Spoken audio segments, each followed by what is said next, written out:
dans le vif du sujet.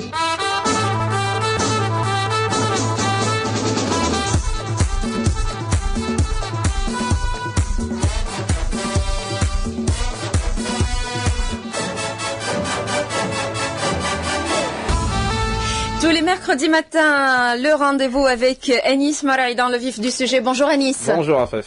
Alors, aujourd'hui, on va parler des hydrocarbures. Tout à fait, Afef, c'est un sujet d'actualité. Les hydrocarbures, la baisse du prix du pétrole au niveau international et ses répercussions sur les finances publiques tunisiennes. Lorsqu'on parle de finances publiques tunisiennes, c'est essentiellement donc la bourse aux citoyens. Est-ce que cette répercussion-là est une répercussion conséquente? Est-ce qu'elle va toucher la bourse de Tunisien dans le sens où les prix à la pompe vont baisser ou non? Oui. Avec moi aujourd'hui, j'ai le plaisir de recevoir deux invités.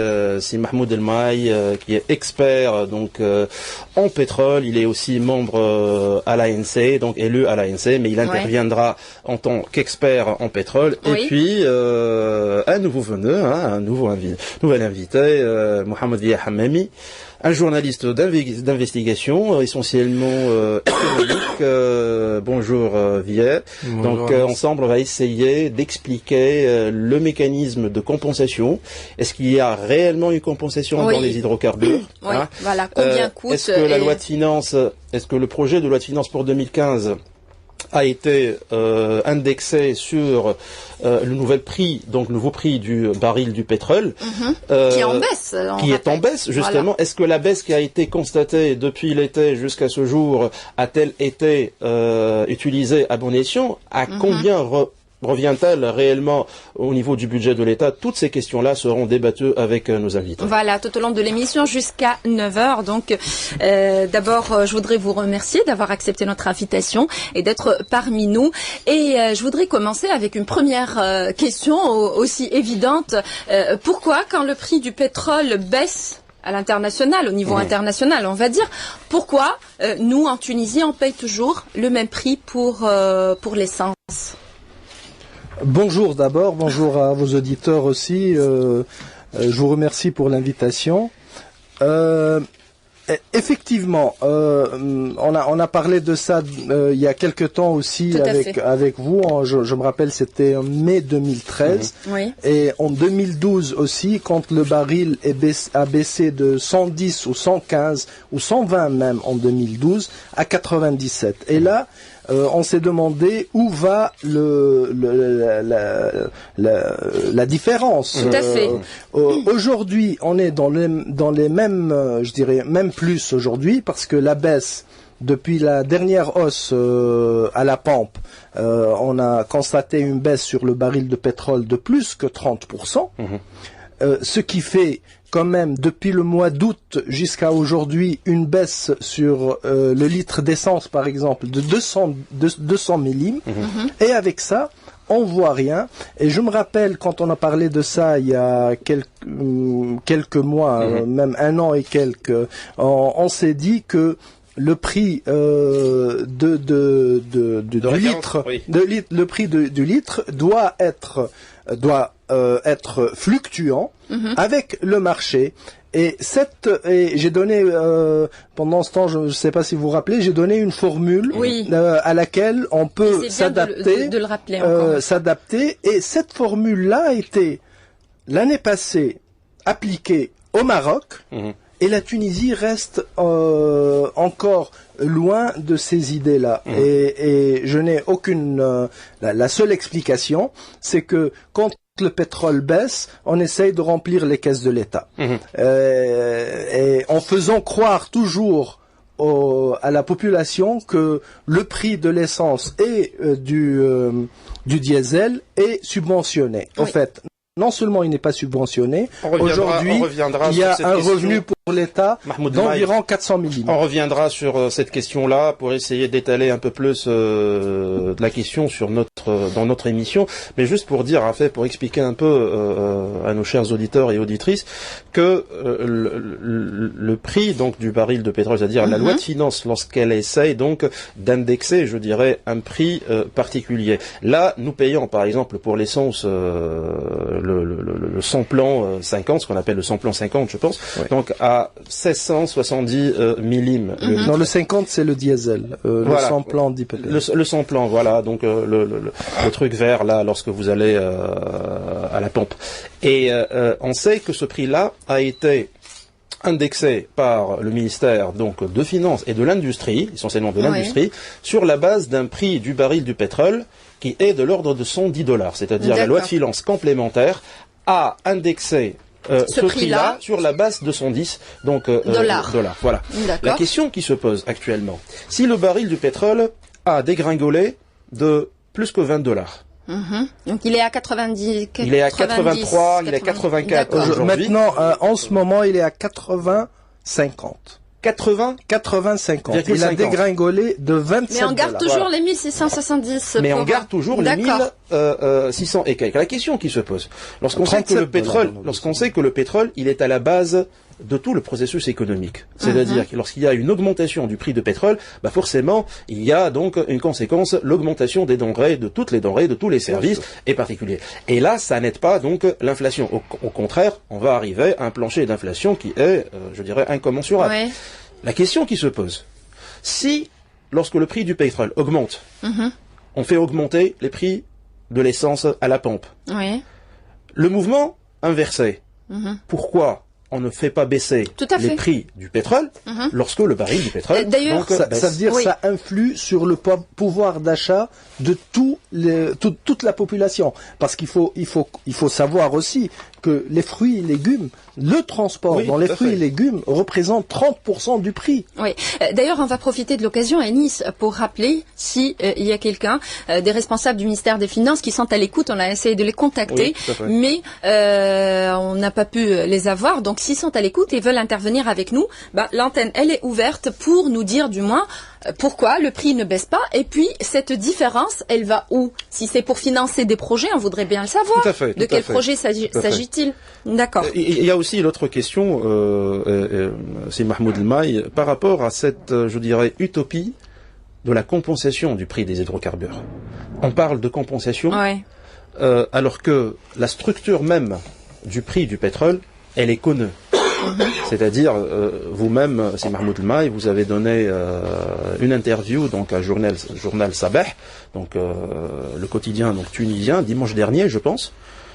Lundi dernier, dans lequel vous dites que la structure est très connue, on connaît la structure AFEF.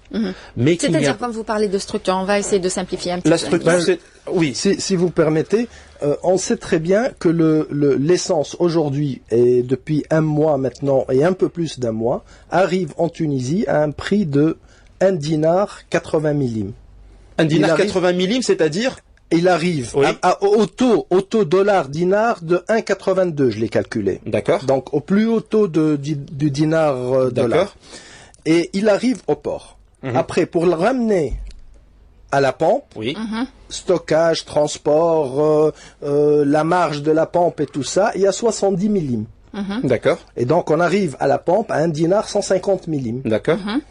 Il y a la TVA que c'était pour moi une surprise que j'ai su, parce que moi je clamais qu'il n'y avait pas de subvention depuis très longtemps, et dans le dialogue économique, le dialogue national économique, j'ai su qu'il y avait quand même une taxe sur un produit subventionné. De 24%. De 22% ou 24%. 24%. Et donc, même avec la TVA qu'on paye sur l'essence, qui est de 24%, donc elle doit être dans les 300 millim, on arrive à 1 dinar 400. Et on le vend à 1 dinar 670. Donc l'État se fait la TVA plus 270 millim sur l'essence. Mais alors la compensation... Mais moi je demande même une baisse de 150 millim sur le consommateur, ça augmente le pouvoir d'achat et ça diminue même d'autres coûts. Mohamed Hamami, la question qui se pose actuellement, comme vient de le dire Si Mahmoud El-Maï, et je rappelle aussi que ces chiffres-là sont confirmés aussi par la section des études au sein de l'UGTT, parce que la section des études au sein de l'UGTT, en été dernier, elle était contre l'augmentation du prix de pétrole, et elle a fait remarquer que réellement, il y a une, comment dirais-je, donc une sorte, je dirais, de flambée et d'utopie du prix, selon lequel il y a la TVA. On ne parle pas donc d'une compensation, réellement d'une compensation. Vous-même, Via Hamami, lorsqu'on parle de cette compensation-là, la question qui se pose, tout cet argent, par rapport au prix du baril de pétrole, en fonction duquel il y a eu cette baisse-là, au niveau du budget de l'État, vous qui êtes économiste à la base, au niveau du budget de l'État, il y a une manne pétrolière très importante qui renfloue les caisses de l'État. On ne connaît pas réellement le montant, mais on ne connaît pas également l'usage. Oui, voilà, juste merci. D'abord, je voudrais vous remercier pour cette invitation et je voudrais rectifier que je ne suis pas économiste. D'accord. Mais il est important de connaître d'abord l'historique de ce système qu'on appelle système de subvention des hydrocarbures. Tout d'abord, il faut que le peuple tunisien sache qu'en fait, il n'y a pas qu'un seul système de subvention en Tunisie. D'abord, il faut commencer par dissocier ce qu'on appelle la caisse de compensation du système de subvention de l'énergie. La caisse de compensation, c'est un système qui est réservé à la subvention de quelques produits alimentaires et elle est gérée par le ministère du Commerce et c'est relativement plus transparent que le système de subvention de l'énergie. Le système de subvention d'énergie a été créé en 2003. Et depuis 2003 jusqu'à 2010, le budget de cette caisse-là, entre guillemets, c'est parce que juridiquement c'est pas vraiment une caisse, n'a jamais dépassé les 800 millions de dinars. 800 millions 800. Il n'a jamais... Oui, excusez-moi, 800 millions de dinars, non, 800 millions de dinars, 800 milliards. Oui, 800 millions de dinars. Oui. 800 milliards. Donc, jusqu'à 2010, il n'a jamais dépassé ce chiffre-là.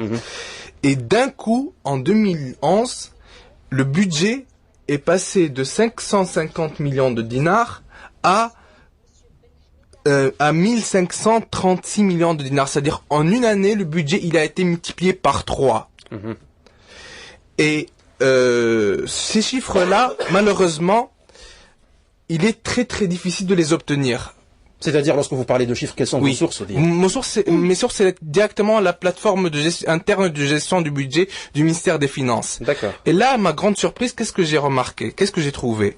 J'ai trouvé qu'en fait, ce système de subvention, il est un peu bizarre parce que normalement, la logique dit que si on veut subventionner un produit, on le subventionne au dernier maillon de la chaîne de distribution, à la supply chain.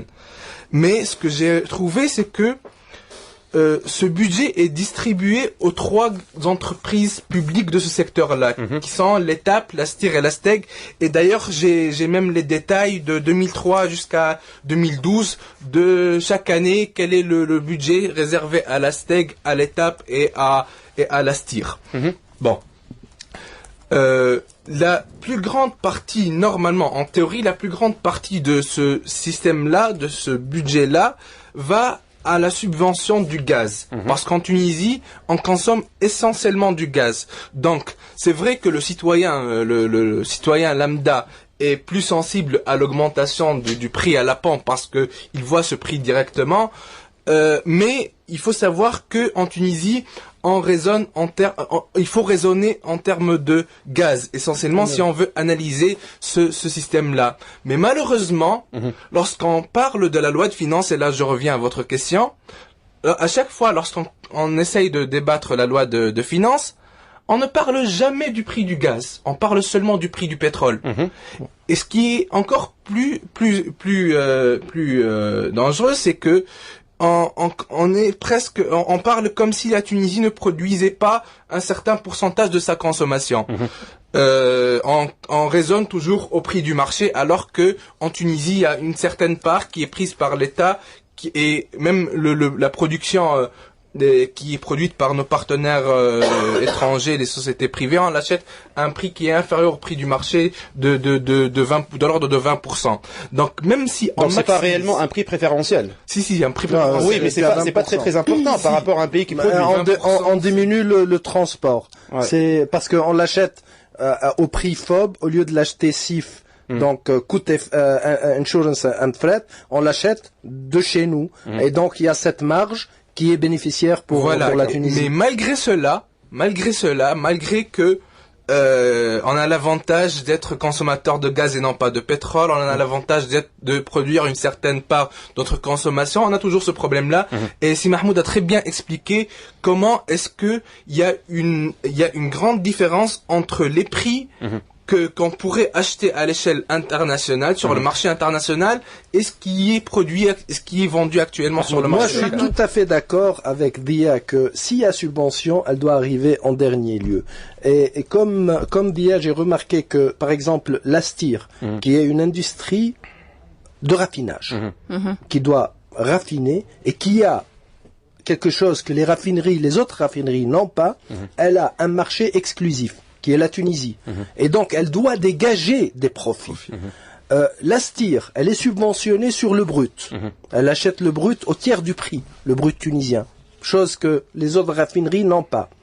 Elle est le seul acheteur de produits raffinés de l'extérieur, le seul importateur. Et donc, elle fait déjà, elle a un marché, elle a une marge bénéficiaire. Et avec ça, elle est subventionnée. Et ça, je suis tout à fait d'accord avec Dia. Je ne comprends pas ce système qui ne subventionne pas qui subventionne une entreprise qui aurait dû être. Et si elle n'est pas bénéficiaire, excédentaire, oui. Il y a un problème. Non seulement il y a un problème, mais elle doit se transformer comme dans d'autres pays en un parc de stockage. Vous arrêtez le raffinage. Si le raffinage n'est pas bénéficié, rentable, on le ferme, on vend notre brut, on achète des produits pétroliers et ça devient un parc de stockage où ils stockent pour des tiers ou pour eux-mêmes et ils revendent au public avec une petite marge. Oui. Et je donnerai exactement la même remarque concernant l'étape. J'ai devant moi, par exemple, le rapport financier de l'étape en 2009. En 2009, l'étape était excédentaire de 160 millions de dinars. Elle n'est pas déficitaire comme beaucoup de personnes le disent. Par contre, je trouve dans la plateforme interne du ministère du Finance qu'en 2009, l'étape a reçu 230 millions de dinars de subventions. Donc à la fois l'étape est excédentaire et en plus elle reçoit 230 millions de dinars de subventions.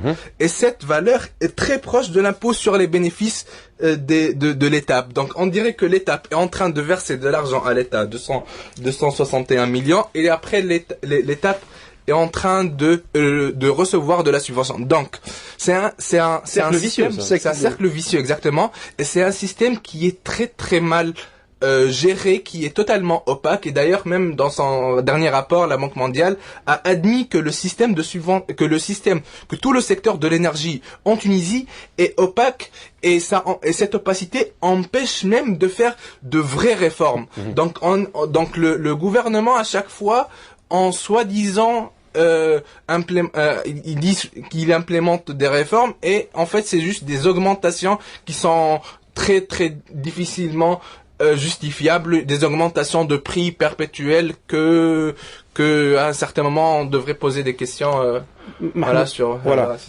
Mahmoud Maï, si vous permettez, ma question, je voudrais savoir, comme tout Tunisien qui est en train de nous écouter actuellement, parce que ce qui est en train d'être dit à Afef est très très important et ça donne une idée forcément de la gestion de l'affaire des affaires des hydrocarbures.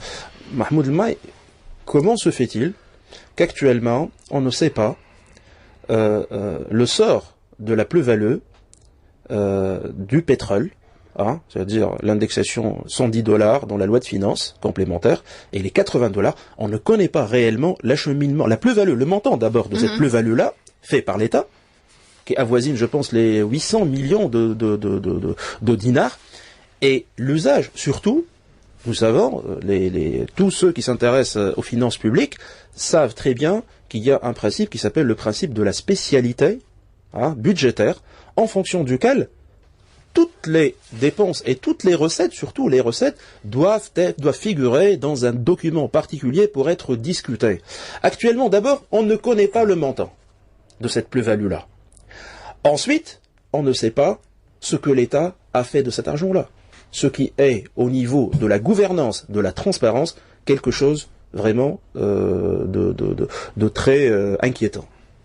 Moi, je suis sûr que dans ce domaine, et je l'ai toujours dit, il n'y a pas vraiment une malversation, il y a un manque de transparence. Il y a un manque certain de transparence. Moi, je crois que la différence des prix, on va les retrouver dans les profits que va générer la STIR certainement cette année. Ils doivent à ces prix-là, au prix où ils vendent les produits, ils vont générer des profits.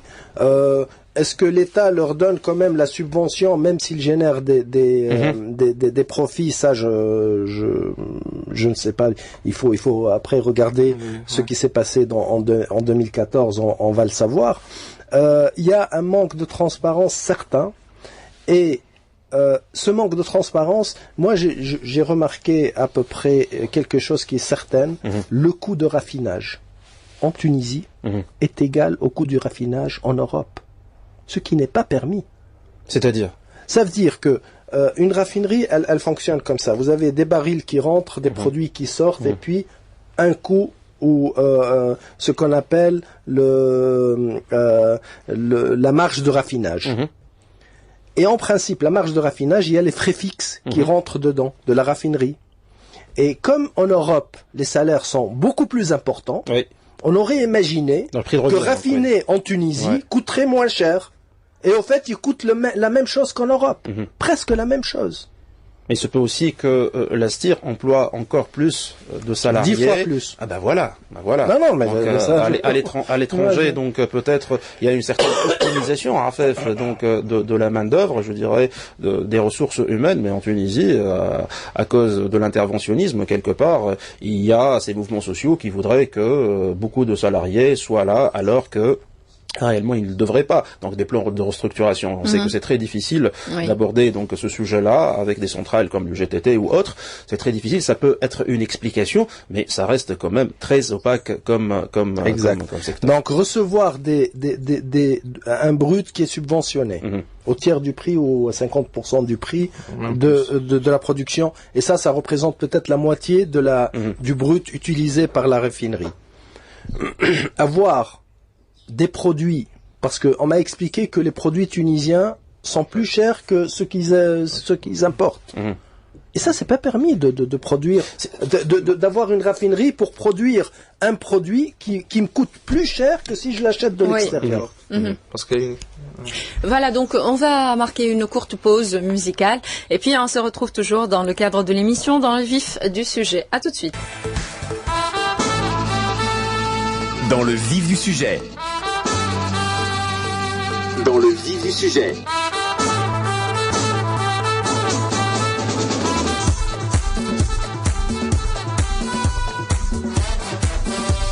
Et dans le vif du sujet, continue toujours sur les ondes d'RTCI, toujours avec nos invités, Monsieur Mahmoud El-Maï, expert dans le domaine du pétrole, et Mohamed Dia Hamami, journaliste.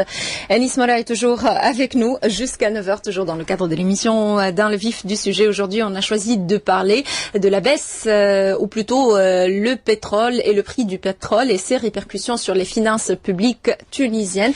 Et bien avant la pause musicale, on a parlé justement de cette baisse qui se fait à l'échelle mondiale, mais ne se répercute pas sur le niveau national en Tunisie.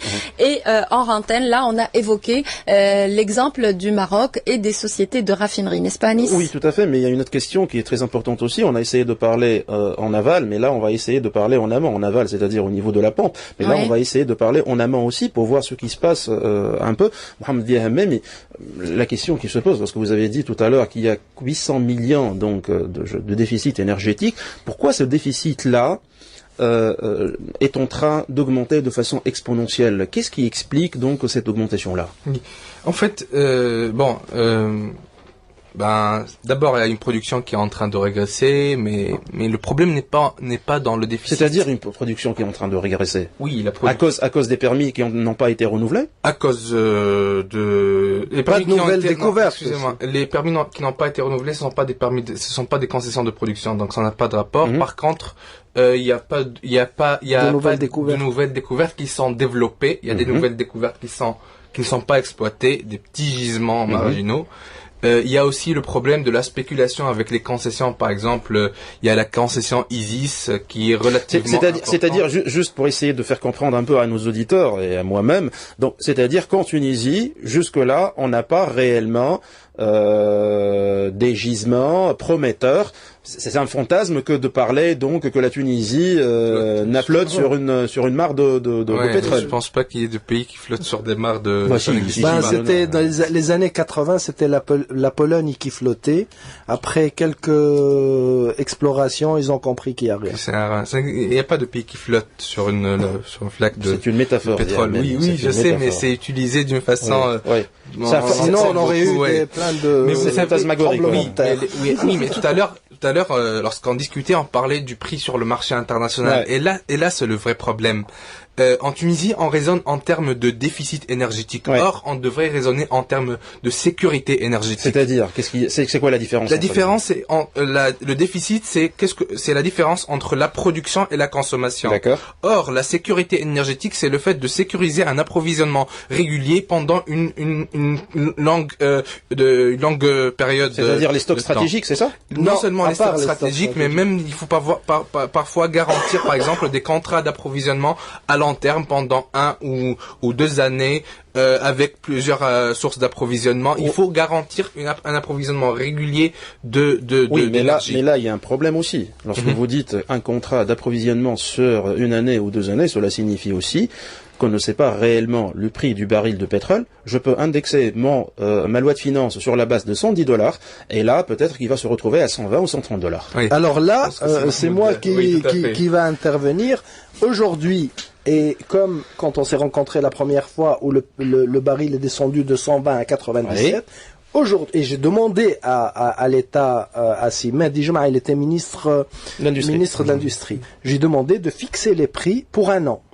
Aujourd'hui, on peut fixer les prix pour 1 an. C'est-à-dire fixer où? Fixer avec on dit voilà, il coûte à la pompe tel montant. Aujourd'hui, on a des gens qui nous approvisionnent. D'accord.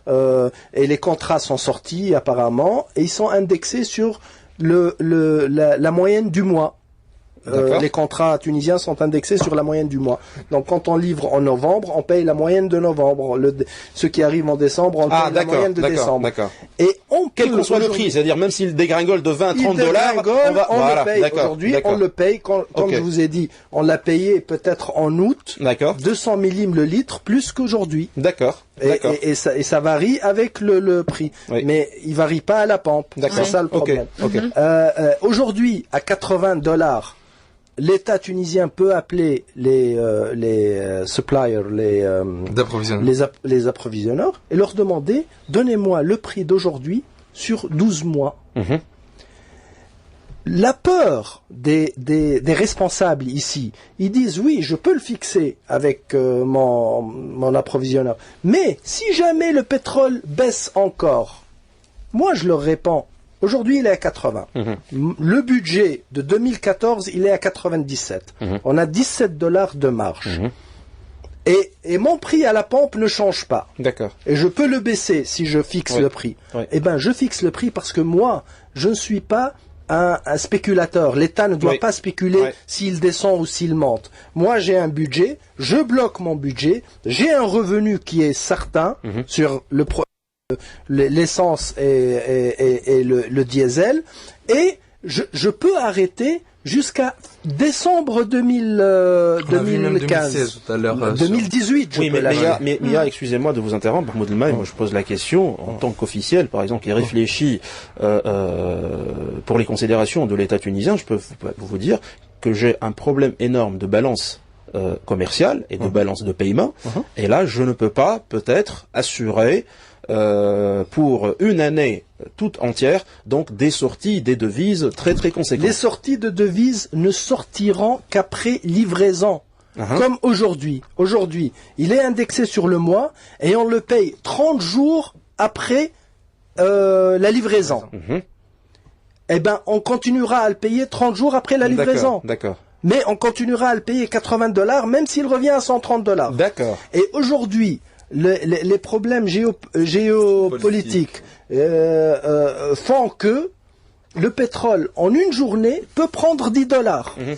Ouais. Il peut baisser $1 en 2 mois, 3 mois, mais il peut prendre $10 en une journée.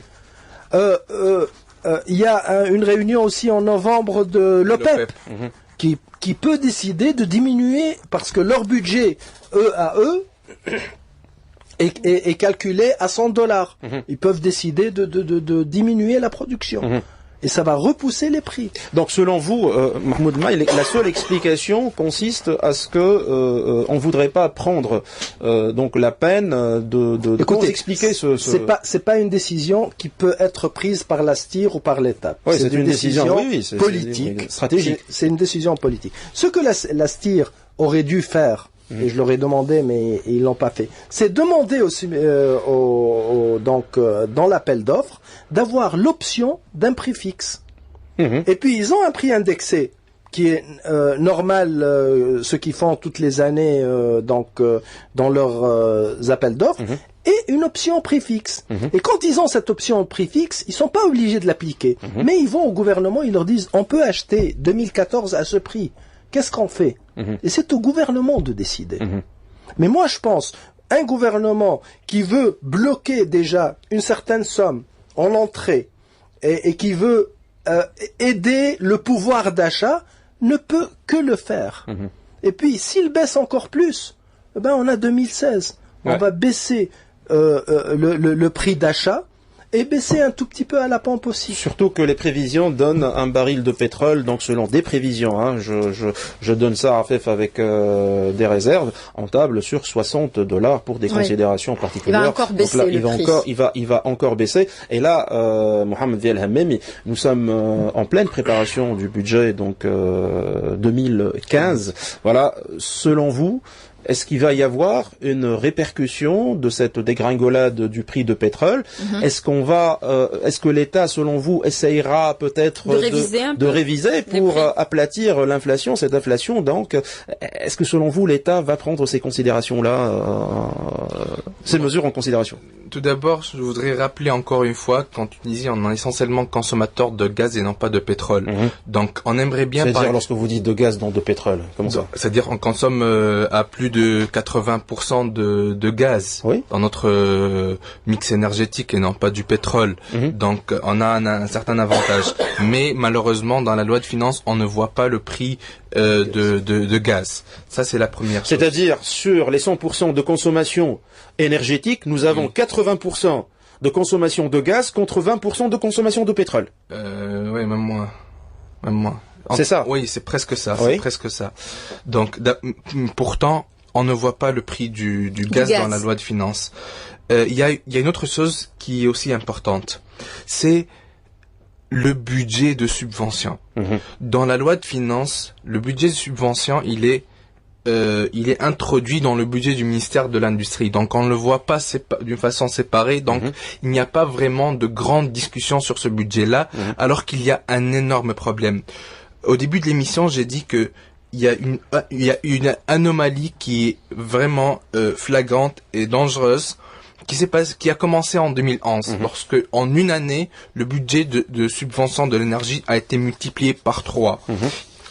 Comment est-ce que un budget de subvention peut être multiplié par 3? Est-ce qu'on a une aussi importante augmentation du prix sur le marché international? Ce n'est pas le cas. Donc ce n'est pas proportionnel, vous êtes en train de dire. Tout à fait, tout à fait. Et même en plus, en 2011, même la consommation, elle avait diminué vu qu'il n'y avait pas de croissance. Et je pourrais même donner les détails pour comment est-ce que ça a été dépensé. Il y a eu 572 millions qui sont allés à l'étape, 424 qui sont allés à la STIR et 540 qui sont allés à la STEG. Donc, alors que l'année d'avant, par exemple, l'étape a eu 0 dinar de subvention en 2010. Donc, selon le ministère de l'Industrie et le ministère des Finances, ils nous disent toujours que c'est dû à 4 facteurs. Ou 3 facteurs. Je vais les énoncer, comme ça je vais vérifier si c'est 3 ou 4. Donc le premier, d'abord, c'est l'augmentation du prix du prix à l'échelle internationale. Le deuxième facteur, c'est la dépréciation du dinar. Et là, on voit un rappel qu'en Tunisie, actuellement, en 2014, c'est vraiment dangereux ce qui se passe entre ce qui s'est passé en 2014. Le troisième facteur, c'est la consommation. Et le déficit énergétique. Le quatrième facteur, c'est des facteurs conjoncturels. Bon. Moi, j'ai essayé de faire un petit calcul. J'ai converti le prix du baril en tout d'abord, j'ai supposé qu'en Tunisie, on importe tout. On est déficitaire. On n'est pas producteur. On est 100% déficitaire. On est importateur. On importe que du pétrole. Donc, j'ai maximisé à fond. Et j'ai converti les prix moyens du baril par année. Sur quelle base? Comment? Sur la base. J'ai pris les chiffres officiels de l'INS et de la Banque centrale. D'accord. Les prix qui sont considérés par l'INS et par la Banque centrale. Et j'ai comparé l'évolution du budget de la subvention entre l'année 2010 et l'année 2013 avec l'évolution du budget, l'évolution du prix du baril en dinars et non pas en dollars. C'est-à-dire j'ai pris en considération la dépréciation du dinar.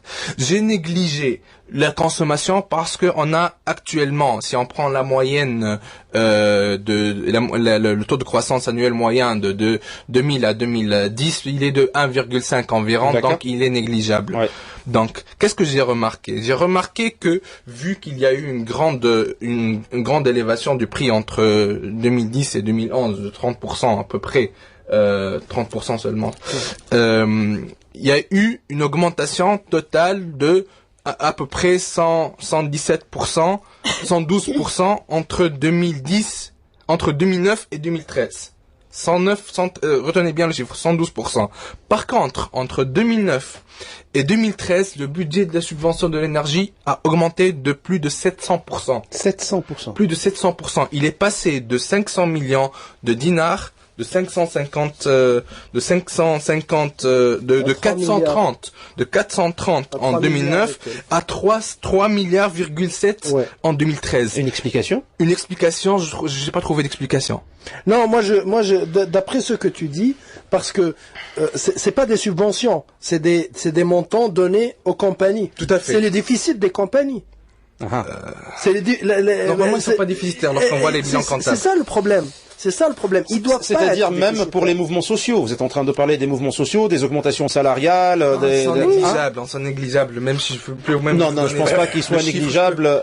Mohamed Dia, même lorsqu'on sait que le montant dans la loi de finances, dans le budget de l'État pour le paiement des salaires, il est de l'ordre de 10 milliards 500 millions de dinars. Oui, là, ça a augmenté, donc je pense, entre 2010 et 2014, donc de 5 milliards à cause des augmentations. Là, je pense que ce n'est pas très négligeable. Excusez-moi, juste, en fait, je rappelle que le budget de subvention, il est donné à l'ETAP, à la STIR et à la STEG. Les charges de personnel pour l'étape sont de environ, en 2009 étaient de 17, on dit que c'est de 25 millions de dinars. Non, c'est pas on dit, est-ce que vous avez les chiffres? Non, j'ai pas les chiffres parce qu'ils n'ont pas été publiés. En 2013, en 2012. Le 2013, ils n'ont pas été publiés. Donc, même si on considère que il y a une multiplication par 2. Entre 2009 et 2014, si on dit que c'est 35 millions de dinars, les 35 millions de dinars, c'est 1% c'est moins de 1%. C'est-à-dire, ça n'explique pas le gap. Ça n'explique pas l'écart. Ça n'explique pas l'écart. Donc, même s'il y a eu des augmentations salariales à l'étape, ça n'explique pas ce problème-là. Surtout que la loi de finances, le problème est le problème de gouvernance, et la loi de finances a été calculée sur 110 $, et la moyenne de l'année en 2013 était de 108. Donc il n'y a pas de problème. Mahmoud Elmaï, ça sera ma dernière question vers vous. La question que je vous pose et que je pose à tous les élus de l'Assemblée nationale constituante.